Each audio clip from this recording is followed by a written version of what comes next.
All right, ladies, gentlemen, it's your favorite show. It is Lessons Learned ATW along the way. And today is another day where we have another great guest with with a new experience, a new way to share knowledge. I mean, usually I have producers, I have artists, I have creatives. Today we change it up. We switch it up for y'all. Our guest today is an accountant. Our guest today is a child of the soil. When I say child of the soil, he's from the motherland, Africa, Cote d'Ivoire, Ivory Coast. Our guest today is an owner, CEO. He runs these companies, two companies. This is Simplify My Numbers, M.A.D Company. I'd say that right. Today, our guest, ladies and gentlemen, is Fabrice Metan. Did I say that right? Got it. You can Fabrice fix it. Metan. Yes, sir. Fabrice Metan. How you doing, Fabrice, man? Welcome to Lessons Learned Along the Way, man. Yeah, I appreciate the opportunity, man. Thank you. I'm excited. Man, I feel like it's more of a pleasure having you on my platform with the knowledge and the stuff that you've done throughout the years, to have you here to share your knowledge and to share what you have to offer to, people like us, people that have the same background that you do. Sure. You have, so Fabrice, without further ado, let me request you to share with the audience your history and what you do. I know they know that you're an owner of these two companies. Can you elaborate on that and just help us understand it better? For sure. Because you said history, I kind of want to give you a background where I'm from, how did I get here, and then fast forward to 2020. Right? So I came to the United States when I was 17. Like you said, I'm from the Ivory Coast, Cote d'Ivoire, in West Africa. Came here and went to Wichita State University. Basically, just came here for a better education, and I studied accounting. That's how I got what I got my bachelor's degree in, and then after that, I got an MBA. Now, initially, I started my career working as a financial accountant for small businesses in Wichita, and along the way, I was able to become, you start as a financial accountant, then you graduate to becoming a controller, which is more like almost like the accounting manager, the head of the accounting team, that kind of stuff. And so I was, the head of a team of about 7 office managers and accountants in a construction industry. I did that with several people. And then while I was doing that, I also co-founded an advertising agency, which is M.A.D Company that you talked about. Yeah. And the company was based on the idea of a great technology that we wanted to bring to the market and believed was really going to change things when it comes to the advertising side. And, so that was kind of I would say my first very serious experience with entrepreneurship, having my own company, investing some of my own dollars in it, actually convincing investors to come in, that kind of stuff. And then I think in 2018 is when I made the decision that I needed to jump. I needed to take the leap of faith and go try to run those companies on my own. Initially, I did not have in mind that I was actually going to focus on the accounting side. I really thought I was going to focus on M.A.D Company with my partner and the employees that we had at the time. And that's why I quit my job. So I went in, tried to get this company where it needed to be.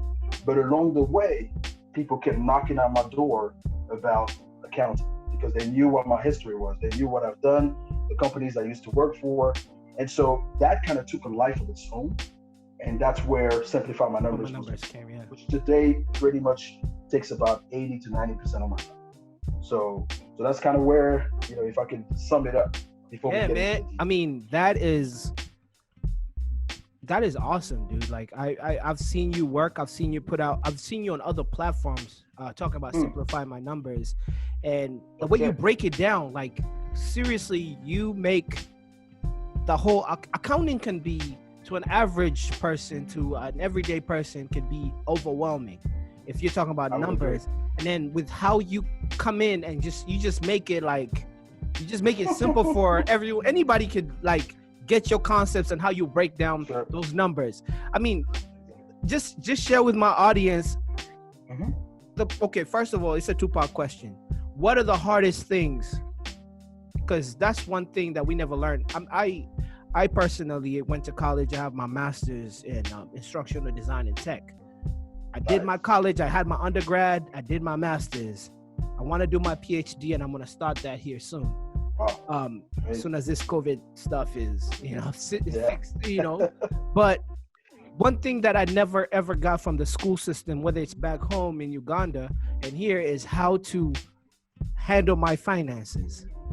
It was never. How does simplify my number? My numbers. Sorry. How does simplify my numbers? How is it beneficial to someone? Because I think it's to a lot of us. We know nothing about accounting. We have accountants, and they'll just tell us, financial advisors or people that watch our books. Like, how do you come in and break that myth of this is not that difficult? Let me help you. Yeah, for sure. So, what I would tell you is, I've worked for companies where the owners were very hands off and just trusted their accountants to just take care of everything. And then I've worked with companies where the owners at least understood what the accountants would do, and sometimes would challenge us on what we were presenting to them. Right. And I would tell you that the guys that had a decent understanding of what we were doing were a lot better business people. Like, they knew how to run their companies a lot better, because number one, they were running the companies by the numbers. Right. And number two, they would challenge the accountants sometimes, because they're realizing that, hey, maybe there's an opportunity for me to save some money here. What have you done about this? Have you read a little bit about this? Can you share more information about it? And that made us better. It made us do our job better, right? So the point I was trying to make is that when I noticed that, I started to realize that every business owner, I'm not asking you to become an accountant, but you should have a decent understanding to at least have a once a month meeting with me. Exactly. And then learn how to run your business by the numbers, so that every time you're making a decision, you start asking yourself, how does that affect the big picture? How does that affect my business really, right? And so that's why when I created my company, the number one concept I wanted to stay close to was, I'm going to make it so simple, so relaxing for people to be willing to speak numbers. Because I know that it gets very confusing and people just want to run away from it, right? Yeah. I mean, pay somebody to take care of that. Pay somebody to take care of that. That's right. It's a lot of... My accountants take care of it. Take care of it. Like, I won't lie to you. I'm one of those people, like, I find that very... you know what? I took accounting in high school. We did double entry. We did all the basic simple accounting. That's right. But applying that in 2020, and what I have with, let's say, these different resources coming in, and how to apply what I learned in high school is just not, what's the word? Feasible. It's not applicable for me. And that's why with that, my girl's mom is an accountant, so she does that stuff for me. Gotcha. Helps me out. Yeah, but for sure. regardless of that, I tried to do it myself for like 2 years. And as an international student, you know how the struggle we go through when we're trying to figure out taxes and everything. And that concept is so hard. It's so hard. So knowing that you're out there and you're in the trenches trying to help people understand this complicated concept. Because even I know smart people that still not get it. Still not get it. It's one of those things. And I totally understand. It's a whole different discipline, and that's the whole thing, right? Like, even when I complete a tax return for somebody, I asked myself before. I said, am I giving people more details than they even care? Because when I complete a tax return and I email it back to a client, I have kind of a summary where I tell them, this is kind of what you would see. On this page, you see this. On this page, you see this. This is why you gain this refund or you owe this much money. I don't even know if generally tax preparers do that, right? They just go in, boom, here it is, you owe this. And then you just sit there, how? How, yeah. And I'm always about transparency. I want people to feel like I really did my job and I'm explaining to you what you're going to see. And it needs to make a little bit of sense to you. I'm not asking you to be an expert. I just want it to make sense to you before we start, you know what I mean? We go any further. And that's kind of what I built my company on, for sure. Absolutely, man. And I appreciate accountants like you, man. Transparency is like the most key thing or key element in sure. interaction.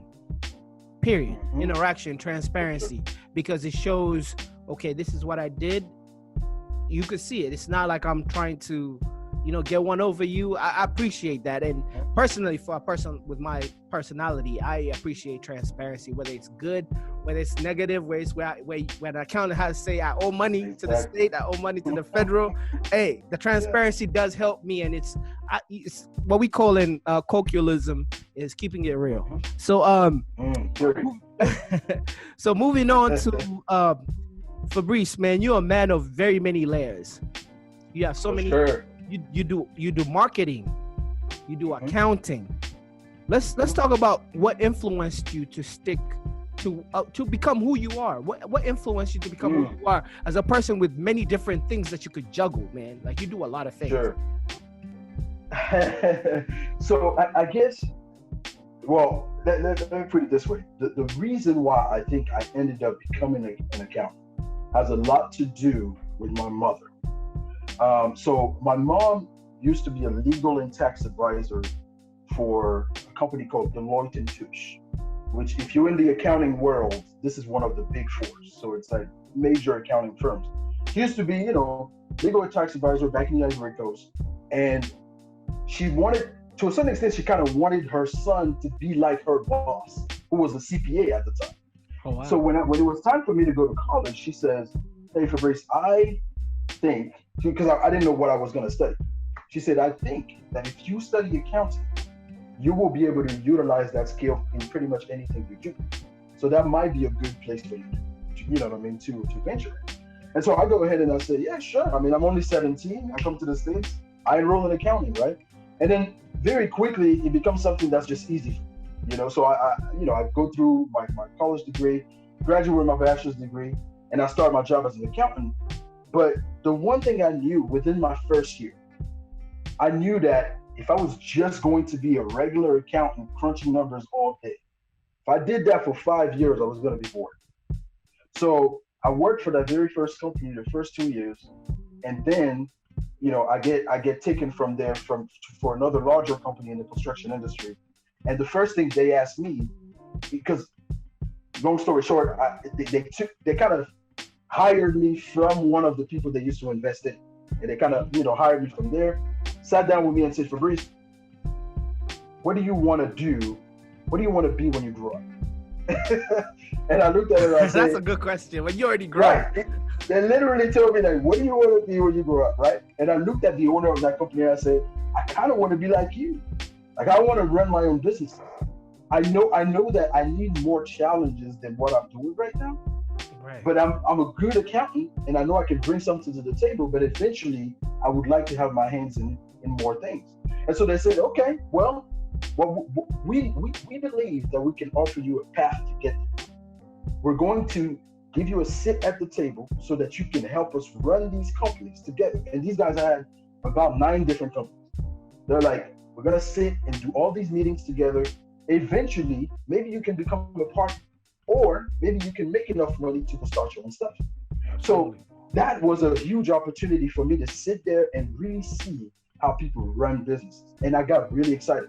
In the middle of that happening, my partner and I stumbled upon this amazing idea of a product that was basically an indoor billboard that turns into a mirror when you get very close to it. So we basically call it a mirror billboard. And when we saw that, we thought, man, imagine if advertising could be in a mirror. People will pay so much more attention because we always look at ourselves in the mirror. So at this point, I'm working as a controller, but on the other side, I have these ideas that just keep coming up. And I'm like, oh, I want to touch this, I want to do that. And then this idea just seemed like something very promising. And that's when the journey started of, let's try to convince some investors to try to take the money here and start investing there and things like that. And that's kind of my journey in a nutshell, is being close to people that were doing this already, right? And kind of just being inspired by them and eventually jumping into it myself. Absolutely. I mean, you talked about your partner. Who's your partner? Yeah, so his name is Francois JJS. and he's a very good friend of mine. He's actually from the Ivory Coast. Oh, nice. And so we both, basically our moms, crazy story, but our moms used to work together, right? So it's funny, but I came to Wichita in 2005. At the time, he used to be in Charlotte, North Carolina. And in the summer, after our first years, I think, we came back home. One day, my mom comes to me. She says, "Hey, my colleague at work, her son doesn't really like the city where he's at. He's looking for a different place to go, and I think that you guys should meet. So you can tell him a little bit more about your city, right?" So he comes to the office. I meet the guy. We talk about it. It seems that I tell him nothing but good things, honestly, about Wichita. Yeah, it's a small city, but I kind of love the vibe and the people and all of that. So from there, I think 2 years later, he moves to Wichita, and we start realizing we kind of have the same aspirations. We want to be entrepreneurs. We're not exactly sure what exactly we want to invest in, but we just know that we would like to get on this entrepreneurial journey, and so we stay close from that point forward.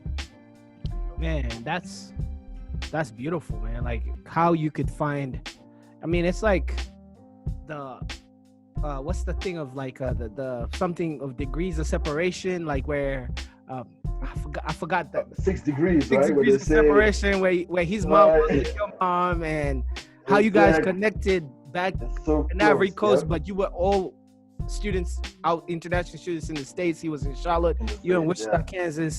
I mean, that's amazing. It's crazy.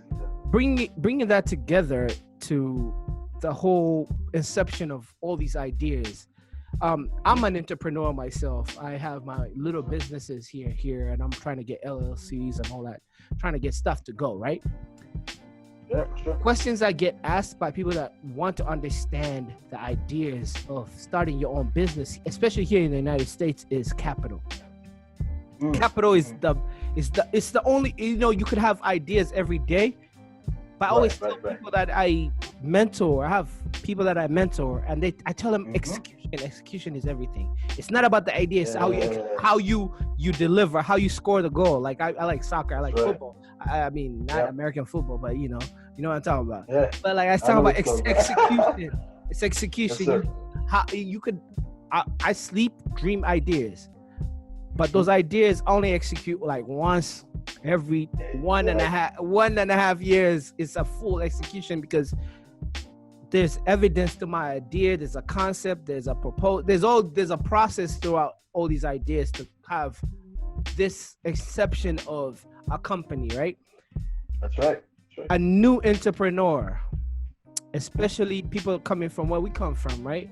Where we come here to primarily just get the education and go back, or maybe get the education and figure out what we want to do with it.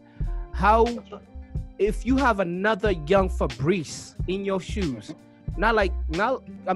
different. It's 2020. It's a little different, man. I think they have more opportunities than we had. Back then we had like sidekicks, Motorola, like it was kind of different. But right now, let's adjust the Fabrice in 2020, right?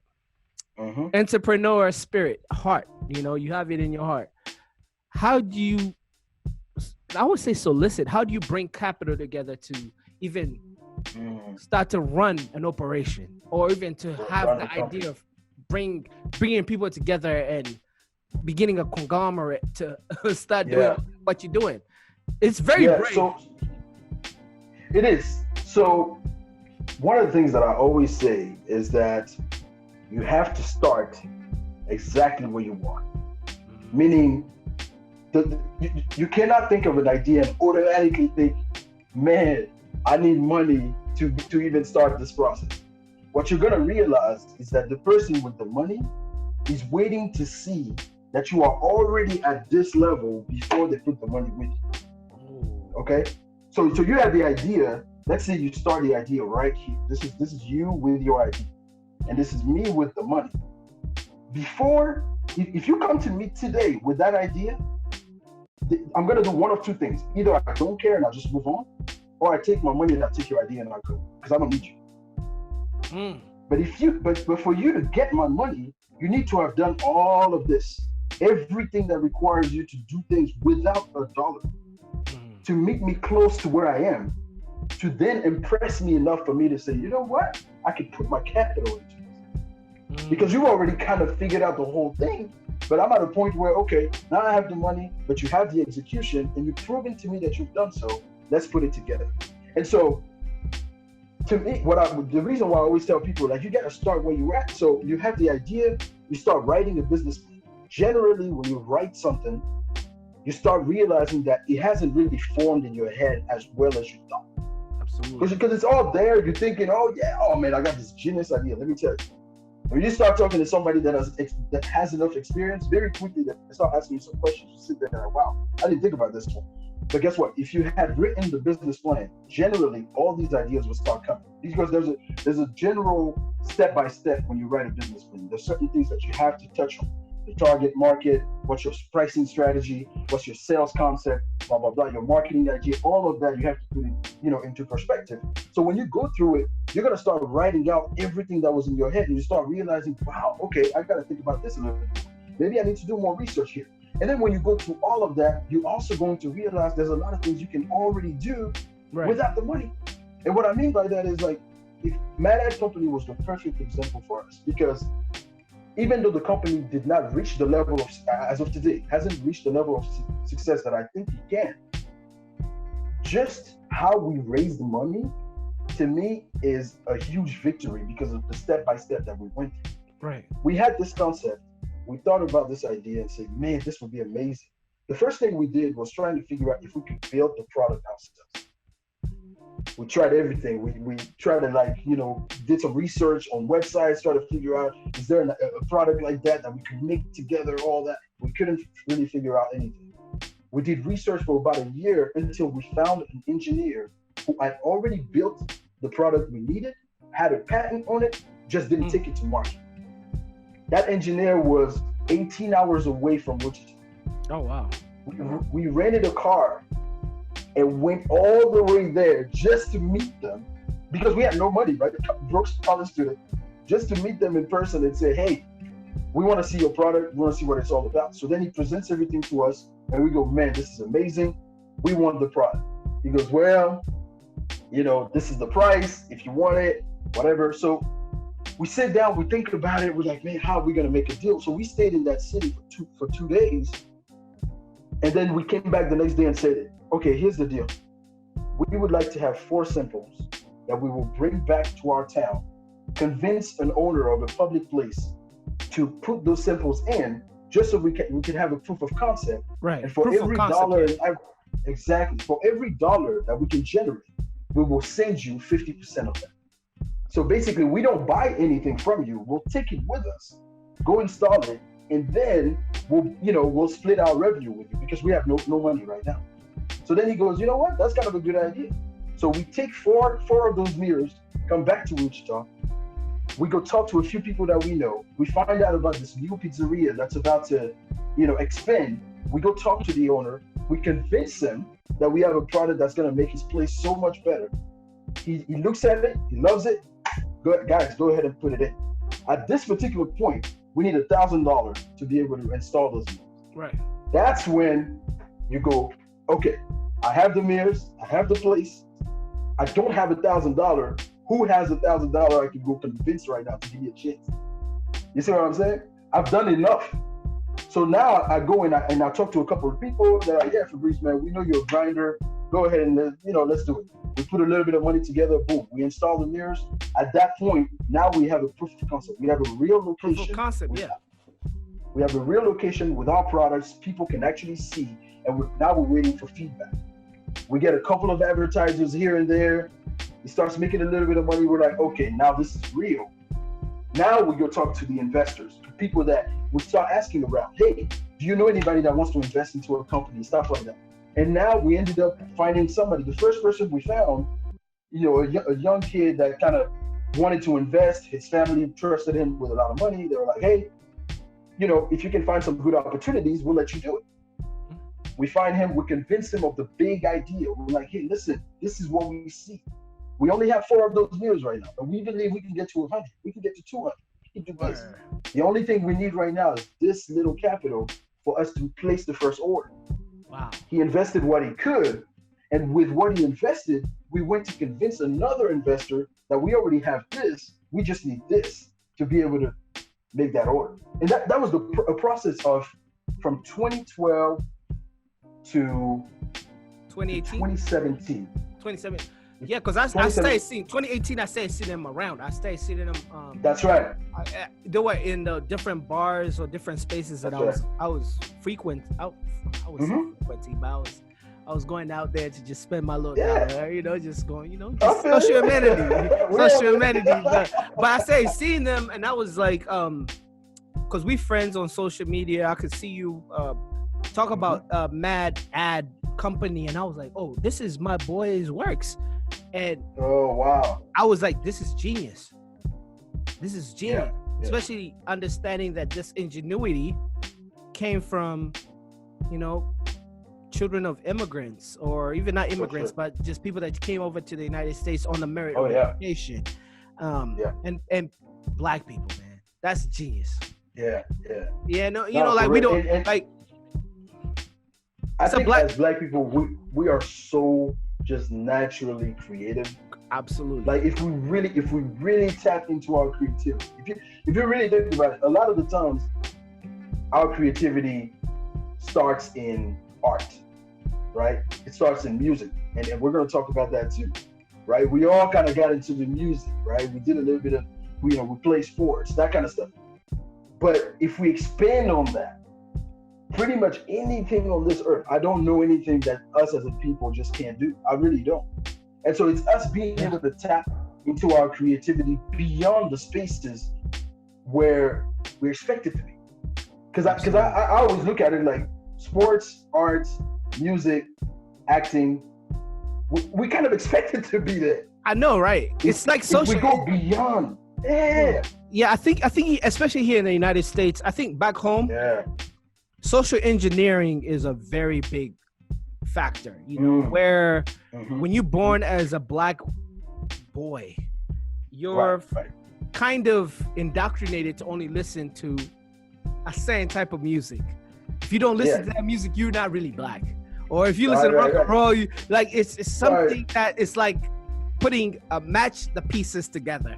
Like, it's a weird thing. It's like social engineering. Like, okay, like if I grew up in Uganda, it's the social engineering is kind of limited because the options are limited, because where I come from, a successful family or a successful person is really gauged from a successful family. You're never a unit back home. You're a family. So we always say, oh, that family over there, they've been grateful. Like, it's a weird mentality. Wow. It's not weird, but it's a real mentality back home. It's true. Over individual. Here it's more individual. What you did, self-made. There's words like self-made. Back home it's like, he comes from this family, he's gonna be alright. Like, cause that family has a police officer, has a lawyer, has a pilot, has a politician, has everything. So you're gonna be alright. If you're getting job placement, it's easy back home, right? Because your family has infiltrated every sector of commerce or of job allocation. If you want to be a welder, you probably have a family member who's the highest guy in the welding side. So rewiring my thought process coming to the United States, understanding what social engineering is. Social engineering meaning we put a lot of value to somebody having a higher vertical leap than me and you, and can put a ball into a hole, and they will earn more money, and that will equal to mansions. I mean, the other things that come with that, mansions. That's right. Big salary and all that stuff. So socially, we're engineered to think I need to do that, because the only person I can see of my skin color is either an athlete, a singer, an entertainer. A comedian, or even not even a comedian, because that's even it's a smaller aperture to look through. So I understand what social engineering means here in the United States, rather than home, where home is what family you come from. Right here, it's what's your ability, and it's very capitalistic. If you got what it takes, I take what you got. But okay, moving away from that. talking No, it about. makes perfect sense. Sorry, I was just on a real. I love was it. trying to like bro. connect the dots of, you know, a person from Uganda, a person from Ivory Coast coming here to the United States and understanding how resources are allocated. Let's talk about. You said something that stood out to me. You said, us as Black people, we should not take any of our superpowers for granted. And you didn't say it like that, but you said something. Even if it's music, your creativity in music can translate in other aspects. We look at Jay-Z. He started off with music. That's right. You know, the music drive. Of course, he had, you know, I wouldn't say streets, but he had stuff that gave him, you know, bumps and bruises where he understood how to handle business. So you said something about creativity and how creativity sticks out with Black people. Let's talk about you first of all. Like your introduction to me initially was before Mr. Bilingual was FA, and you used to be a musician. Okay. I know. I'm bringing that old stuff back. You know, I'm bringing that old stuff. You got to. Yeah, it's all part of me. Let's talk about like when. Yeah. Where did you get that confidence? Why I say it's confidence, especially because I'm an African artist in the diaspora, right? I'm an African artist. I'm a Ugandan artist in America. You need balls, forgive my language, to make music out here because this is the land of musicians. By square mile, everybody has a studio set up, and everybody a rapper. Everybody and their mama a rapper, right? Or a singer. Like there's so much talent out here. I'm not saying there's no talent back home. There's talent back home, but here it's more commercial, and the idea of making it with one single is more realistic than ever in any. What gave you the confidence to become FA, man? The artist. So let me kind of go back to childhood, because that's kind of where the whole music thing came up, right? So in the Ivory Coast, for the listeners that don't know, it's a French-speaking country, right? So that's why it's called Côte d'Ivoire. So when I was about, I want to say 13, maybe 14, I also had a lot of friends that were going to the American high school, middle school at the time, back home. And so those kids, even though they spoke French outside of school, when they went to school, they were English-speaking guys, right? Those kids were from Malawi, from South Africa, because we used to have the Bank of Development in the Ivory Coast. So I used to hang out with those kids a lot because we're in the same neighborhood. And so I remember one of my friends coming to my place one time, this verse, and he started to diss me in English. And I'm talking about we're like 14 at this point, right? He's coming around, boom, boom, he starts dissing me. And then, he introduces me to music, introduces me to hip hop. At the time, I think it was like Snoop, Dre, 2001, Eminem, Slim Shady, all that stuff. That was like the thing at the time, right? So absolutely. He introduces me to it. Yeah, he introduces me to it. And I'm like, man, I love this, right? So I start writing myself, trying to like compete, because I'm like, if he's gonna come and this thing, I gotta do something too, right? Right. So I started doing that. And then I start realizing that at school, there are other guys that also rap, except they all rap in French. Yeah. Because we're in a French-speaking country, so we would do like little freestyle live sessions when we go to a friend of ours. Everybody's just coming and freestyling. And what I noticed back then was that when I was coming and doing my thing in English, people were kind of bored because they were like, we don't understand what he's saying. No, I say, yeah. You see what I'm saying? So at that time, I realized, crap, okay, I have to learn how to do that in French too. So I started to write some verses in French. Got a little bit better. So then when I would come down and rap with them, I could rap in French, but then at the end, I would put a couple lines in English and blow their mind. They'll be like, yo, you can do that. Because then you got their attention. You can actually rap and let them understand. It's the bilingual. You can throw something in there that they didn't know. Yeah. So I did that a little bit. I started to see that, people were digging my style. And so when I came to Wichita, initially I wasn't even thinking like music was still gonna be part of what I do.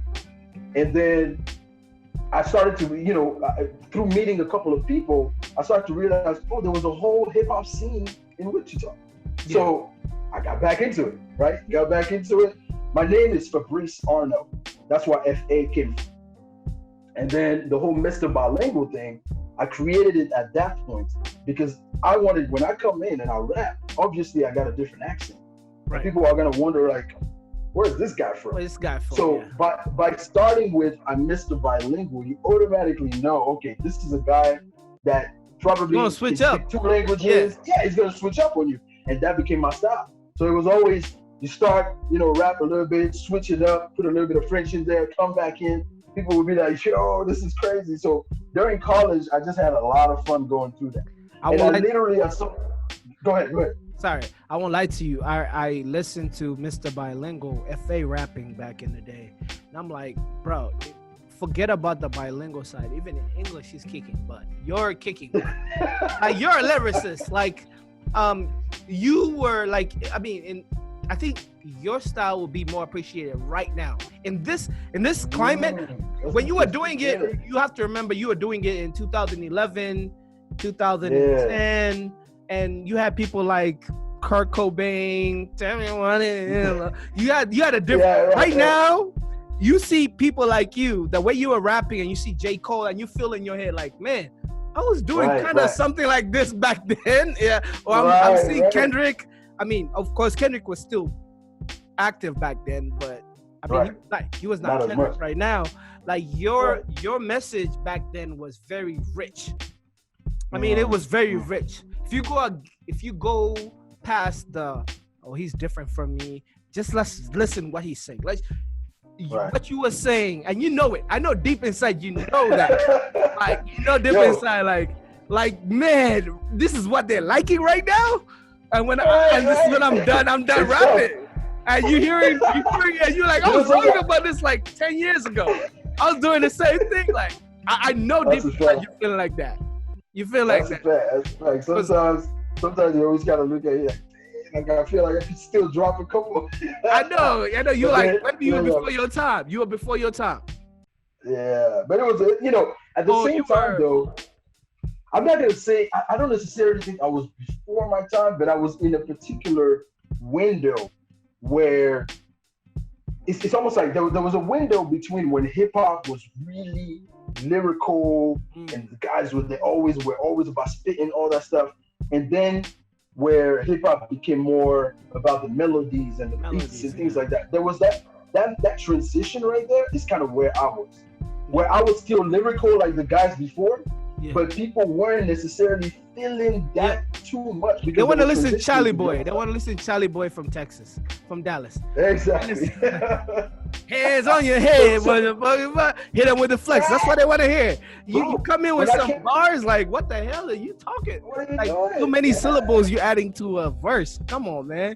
Just to touch your toes, shake your ass. That's what we want to hear, bro. When I first got here, that's when. Remember guys like D4L? In Atlanta. Yeah, that's when these things started, DJ Unk, Walk It Out, all that stuff started to pop.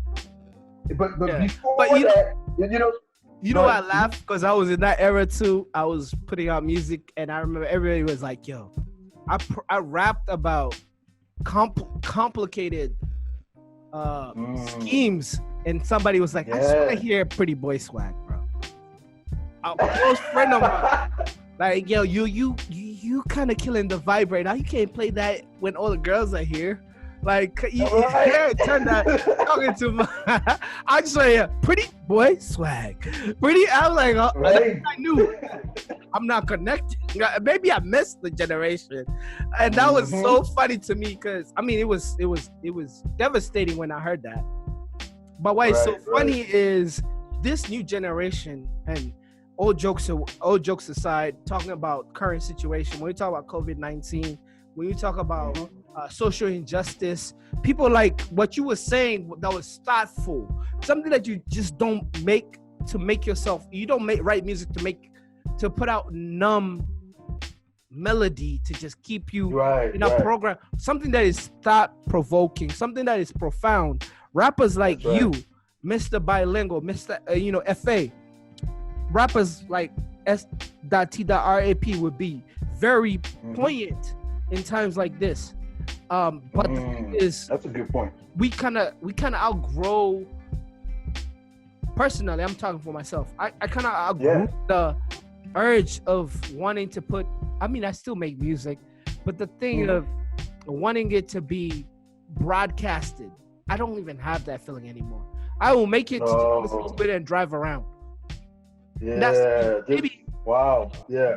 And I don't know, because you're an artist. You're a real artist. You made projects. You still make music. I know. You still write raps. No. I swear to God, I don't. Like, seriously? So let me tell you what. I'm dead serious, bro. Like, one of the things I realized about me, and I think as you grow up and as you mature, you become a lot more self-aware of who you are, right? And I've realized that when I start being passionate about something, for some reason, it makes me completely leave the other passions of me. Almost complete. Like, I don't wake up with that urge at all. Like, it's like my passion just shifts. And that's kind of who I am. So I remember that at a certain age, I was passionate about video games. When music became my passion, I stopped playing video games all the way. And I started to be all about music. When business became my passion, I stopped the music all the way and I started focusing on business all the way. I can't seem to have 2 or 3 passions at the same time. I think that's what I've noticed about myself.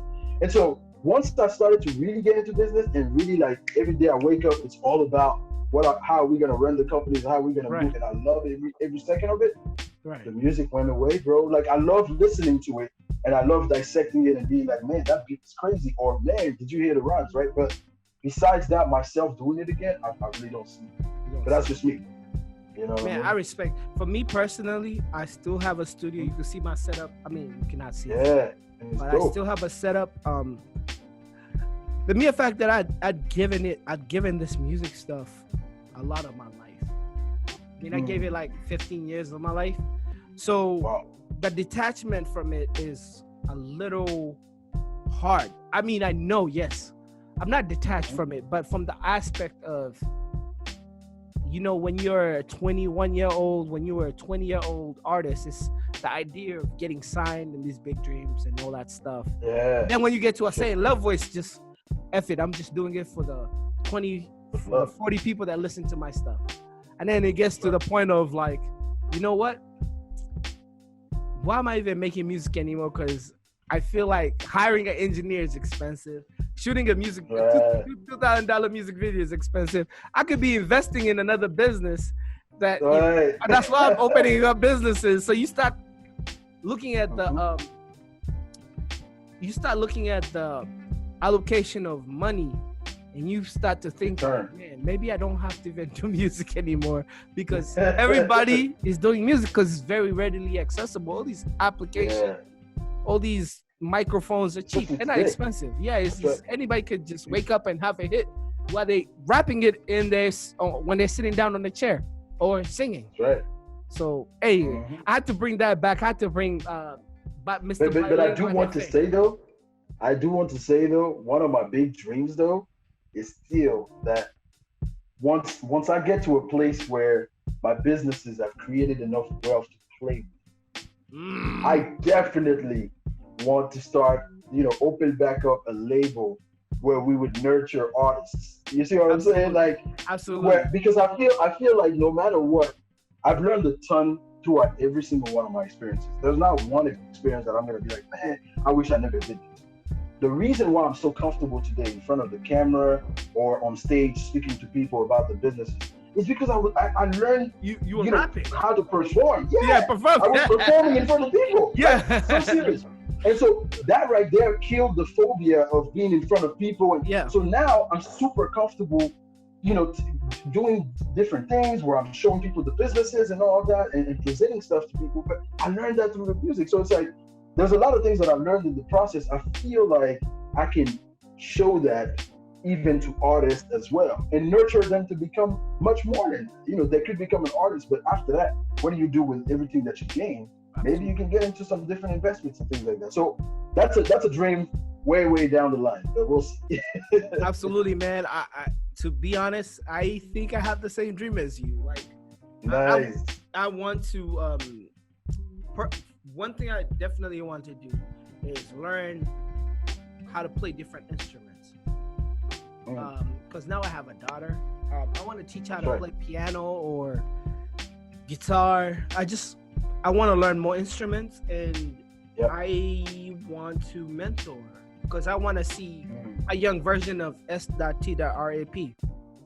I want to see a young version of FA that never had anyone guide them because they were kids that came from Ivory Coast, that came from Uganda, that were in the United States. And your passion with the right hand can be transferred to greatness. I felt like I had passion, but I didn't have the guidance. I was just shooting everywhere. Let me share this quick story with you also, speaking of that, right? So when I was rapping, my right-hand man at the time, he lives in Atlanta now. We used to rap together. So we even had like a group where those were like our French mixtapes. So all of this is all French. That's why you never heard of it here in America. But people hear about that. So so him and I, when I started to get into business, I kind of like started to deviate from the music. He stayed in it. So he tried to continue the music on his own. Did everything he could, he was getting a little bit of momentum here and there. But then at some point he invested into a studio, opened his own studio. There's this young kid that came from the Ivory Coast and started to go to school in Atlanta, but just so happened to be one of the nicest rappers back home. So the kid comes to Atlanta and he asks everybody, hey, do you know anybody that has a studio? People be like, yo, we got one of our homies. He's been in Atlanta forever. He has a studio. We're going to hook you up. The kid comes to my boy's studio. They record the first song. My boy is like, you know what?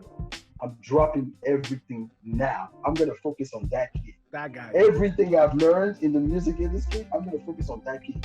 Today, that kid back home, superstar. And I'm going to send you some videos on that. I mean, the concert, superstar. My boy is back home every 2 months. They're just going back and forth. Hey, that's what I need to be on, man. Like I need to. Man, I do have talent. I do have talent. I know people that are talented. Family member. I have a family member. I have friends. I want to mentor. I want to help. Like this is giving me. You putting a battery on my back right now. You're making me feel like, bro. I need to be on the internet looking for what's. Because you've learned so much through the process. Once you realize that, okay, maybe this is not what you're gonna do with your life personally. All that knowledge you still gotta transfer it to somebody else.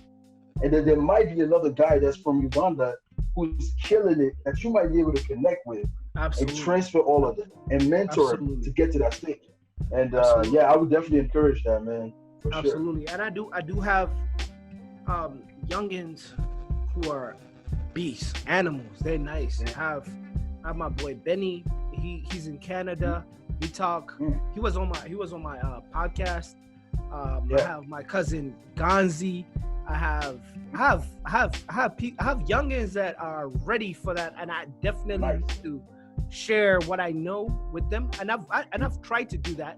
Give me a second. Sorry, I have to fix the camera over here because it timed me out. But I have cousins that definitely are ready for that role, but because they're my family, man, my family, my members, it's a little, I have to make them go through some hoops. Like, yo, you really want to do this? But they're nice. They're nice. Anyways, moving away from that, let's talk about personal. Yeah. One thing that I really like about you, Fabrice, is you wake up. I watch your social media. You wake up like at 4 a.m. or 5 a.m. and you used to go to the gym. I used to go to the gym and be earlier than any other person to the gym. And to me, forgive me, my competitive nature is like, damn, he beat me to the gym. You don't even know that. You don't even know that because I don't know. Because there's something about successful people. They make their days expand longer than the normal person. Man, I'm telling you, bro. If your day starts at 8 a.m., then you're not going to be successful. the successful people, Yeah. they probably start like at 4. They're meditating for a little bit. They're making coffee, watching the news, reading something, and then they start working out. They do other things, and then it ends like maybe even at 10 p.m. But if you're looking at that window of time of your productivity, that's the key. We all have 24 hours in a day, but the window of productivity is a real thing. Now we would see this dude every time at 5 a.m. running. I remember I used to show that. but you know what was beautiful about it? What was beautiful about it? Motivating. Yeah, what was great about it is that initially when I started it, I did one little video. The first time I did it, when, I did it 2 days in a row, I think. And then the third day I did it.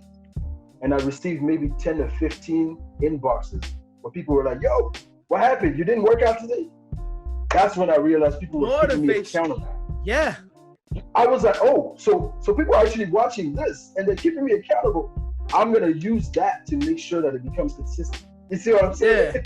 Yeah. and so that right there was kind of my thing. But I've always been, super, and that's the thing, like, I can sleep like that. When I go to bed, I only need 5 to 10 minutes, I'm out, right? In the same way, 5 o'clock, I'm up.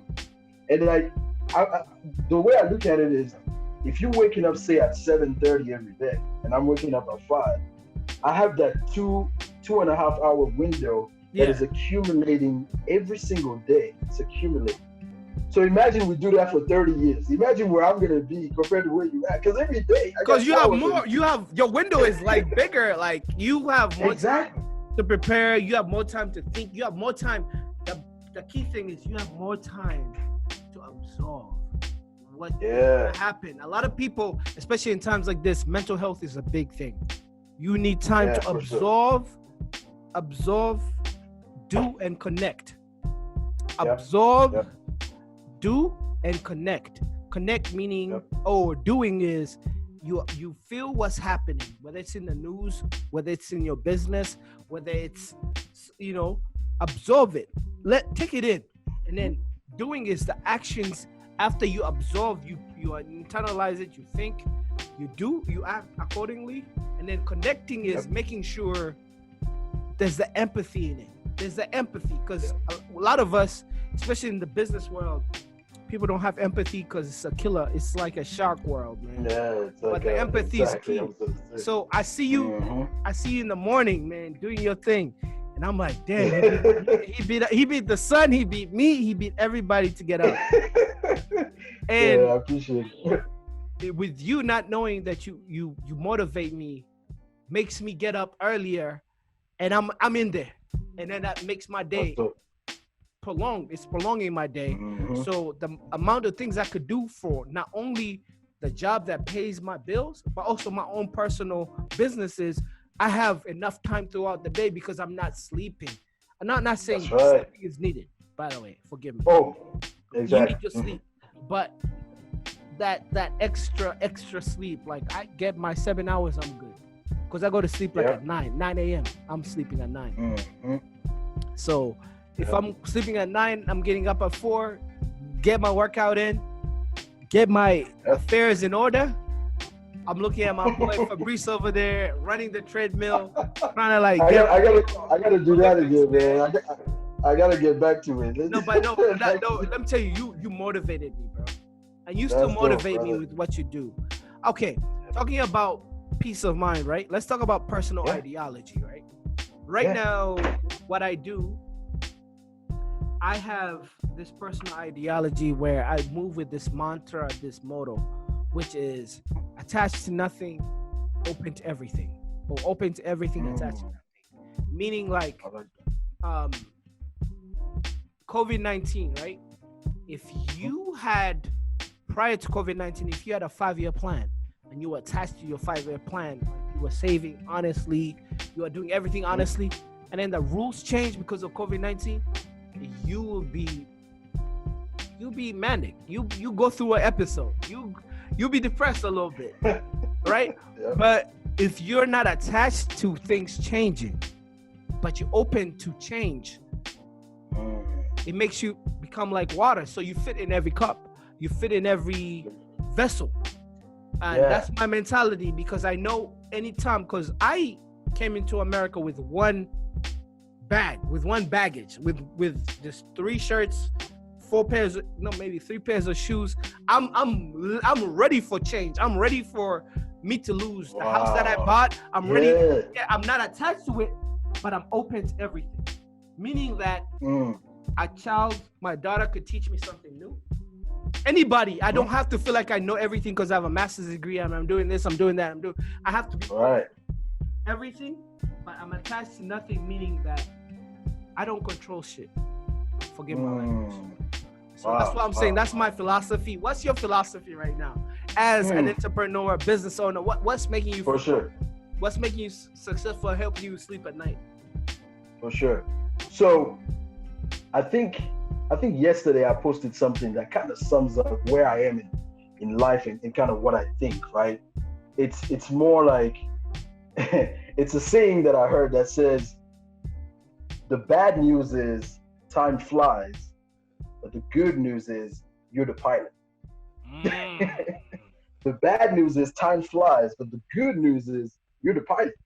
So instead of sitting there complaining that, man, I don't have enough time to do this, at the end of the day, you kind of have control of what your circumstances are going to be to a certain extent. Now, don't get me wrong. It doesn't mean that people don't deal with crazy situations, especially with everything going on right now. You got people that have lost their jobs. You have people there's a lot of things that are going on. But at the end of the day, you still have those 24 hours in the day. And it all depends on how you're going to use them, right? How are you going to make sure to allocate them properly? So whenever people say, oh, I don't really have time to do something, you know that to a certain extent, there's a little bit of an excuse there, right? It's a priority. It's all priority, man. A priority conflict. Conflict of loyalty, conflict of priority, like where. That's right. You're right. That's right. If you care about something enough, or you want something bad enough, you generally will always make time for it. You see what I'm saying? And so I'm not a huge fan of the excuses that there's just not enough time or you can't do it. I'm just like, at the end of the day, there's a certain level of control that God has given all of us. You know what I'm saying? And so at that point, when you're realizing that, you got to take advantage of it. You got to make sure that you're going all in for what you really want. You know what I'm saying? For the future that you see for yourself. And, absolutely. That's kind of what I live by, man. Yeah. Man, and what you live by, you've been successful with it. So we get to this segment within our podcast where we ask our guests, what's the last book you read? Ooh, you know what? It is Phil Knight's. You can take your time. Take your time. I forgot the name, but the owner of Nike. Okay. I know what you're talking about. Phil Knight. I know that book. Let me, because I have my research department that I'm myself. I'm my own. I'm not like Joe Rogan. Like, okay, but I know Phil Knight. Like the whole. Yeah, Shoe Dog. That's the one. Mm-hmm. It's called Shoe Dog, and then right before that, I read the new book. Yep, the new book of 50 Cent, which is crazy because when I tell people I read it and it's an amazing book and you should read it, people are like, 50 Cent teaching me about business? I'm like, listen.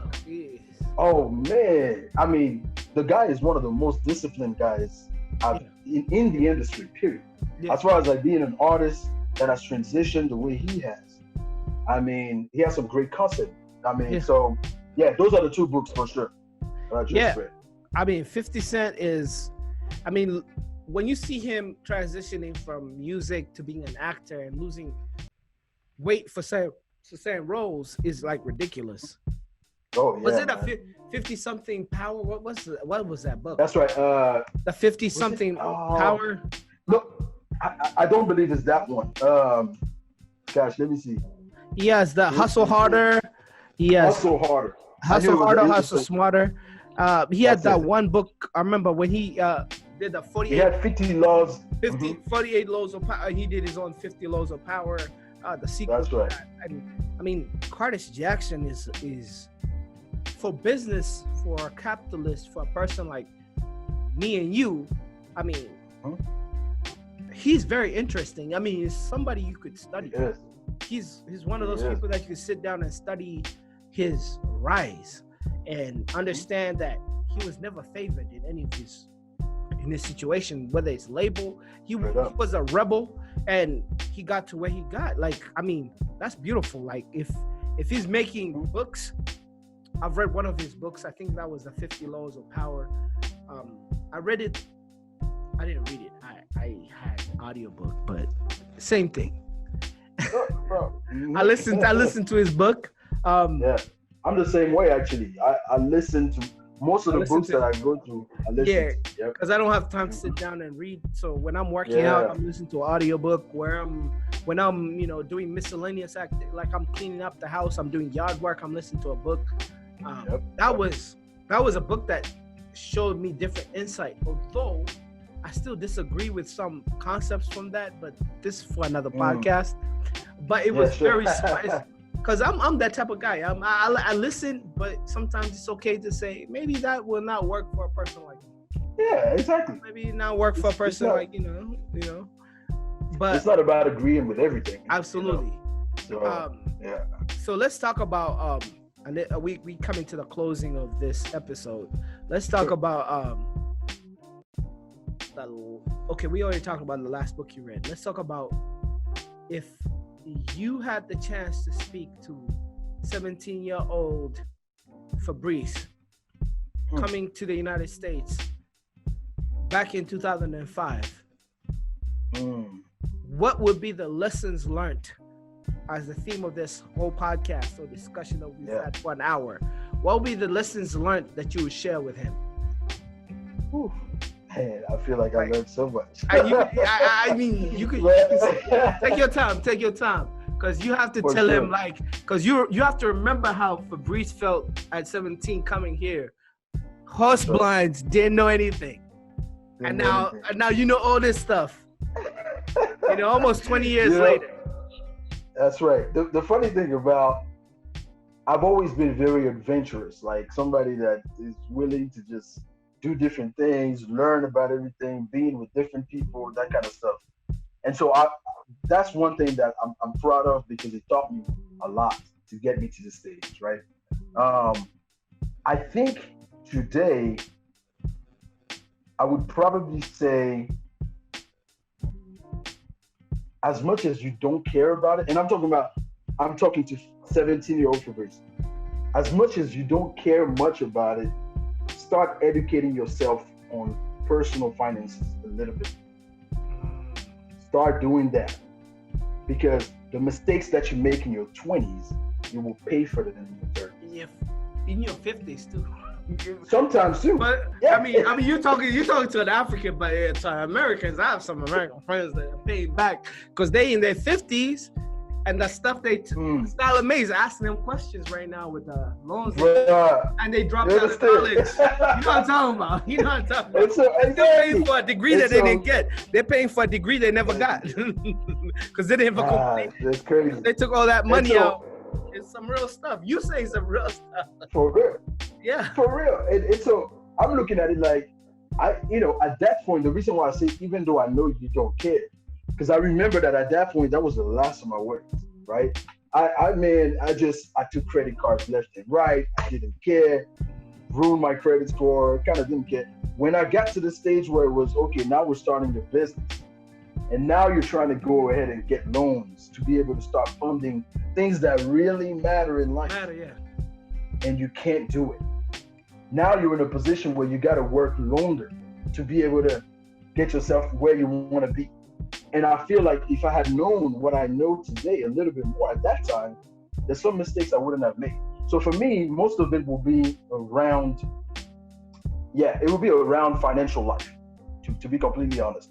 I think everything else, even where I made mistakes and everything, I don't regret. Whether it's like relationships, and stuff like that. I feel like all of that was part of becoming who I am, so I don't regret much of that. But as far as that goes, I could have been a lot better.